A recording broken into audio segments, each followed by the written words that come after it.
যে কোনো দুঃখ কষ্ট বিপদে যদি ধৈর্য এবং শুকরিয়ার সাথে স্থির থাকতে পারেন, ওই 100 বছরের রাস্তা আল্লাহ চাইলে আপনাকে একদিনে পার করে দিবে। কষ্ট ভাঙতে আসে না, কষ্ট মজবুত করতে আসে। সেজন্য মাথায় রাখবেন, কেউ যদি আপনার দিকে পাথর নিক্ষেপ করে কষ্ট দেওয়ার জন্য, আপনি পাথরগুলাকে নিয়ে মনের মধ্যে জমাবেন না, আপনি পাথরগুলাকে নিয়ে নিচে জমাতে থাকবেন, নিচে জমাতে থাকবেন। এই পাথর জমতে জমতে যখন পাথরের একটা পাহাড় হয়ে যাবে, আপনি তাদের চাইতে অনেক উঁচুর মধ্যে চলে যাবেন, উচ্চ জায়গায় চলে যাবেন। আপনি পাথর নিয়ে মন খারাপ করছেন কেন? আরে সব চাইতে আল্লাহর সৃষ্টি জগতে শ্রেষ্ঠ হচ্ছে আল্লাহর নবী, নবী রহমাতুল্লিল। পৃথিবীতে এমন অনেক নাফরমান নাখান্দা মানুষ আছে যারা আমাদের নবী নিয়েও বদনাম করে, নবীর বিপক্ষে কথা বলে। তো যেখানে নবীর বিপক্ষে আছে সেখানে আপনার আমার বিপক্ষে থাকবে না কেন? আর কেন আশা করছেন সারা পৃথিবীর মানুষ আপনাকে ভালোবাসবে? কেন চাচ্ছেন আপনি এটা? আপনি কি সারা পৃথিবীর মানুষকে ভালোবাসতে পেরেছেন? আপনাকে কেন বাসবে? কমন বিষয়। এত টেনশন নেওয়ার দরকার? বলেন না, এত টেনশন নেওয়ার দরকার?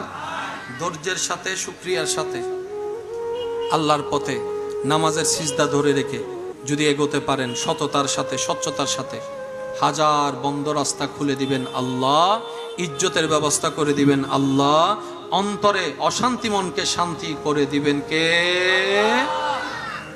এগুলা কি মাথায় থাকবে ইনশাআল্লাহ? আল্লাহ কোরআনের মধ্যে বলছেন কি, ওয়ালা নাবলুওয়ান্নাকুম বিশাইইন মিনাল খাউফি ওয়াল জুই ওয়া নাকসিন মিনাল আমওয়ালি ওয়াল আনফুসি ওয়াস সামারাত। এবার আপনারা বলেন, আল্লাহ যদি কাউকে বলে আমি তোরে 5 দিন কষ্ট দিব, ধৈর্য ধরতে পারলে আজীবন জান্নাত দিব, আপনি 5 দিনের কষ্ট নিবেন নাকি নিবেন না? জোরে বলেন না। কারণ আপনি তখন মনরে বুঝ দিবেন, যাক 1 দিন 2 দিন এমনিও চলে যাবে, 5 দিনে না কোনো রকম একটু সয়ে যায়।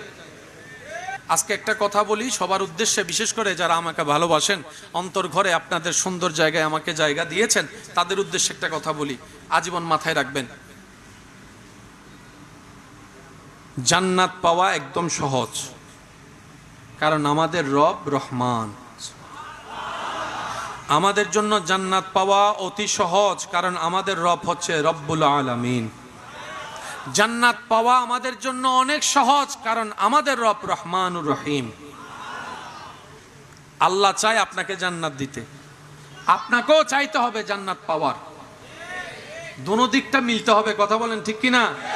আল্লাহর এখতিয়ার, আল্লাহ কাউকে ইচ্ছা করে দিয়ে দিলেন, সেটা আল্লাহর এখতিয়ার, কিন্তু ম্যানুয়াল একটা নিয়ম আছে না নাই?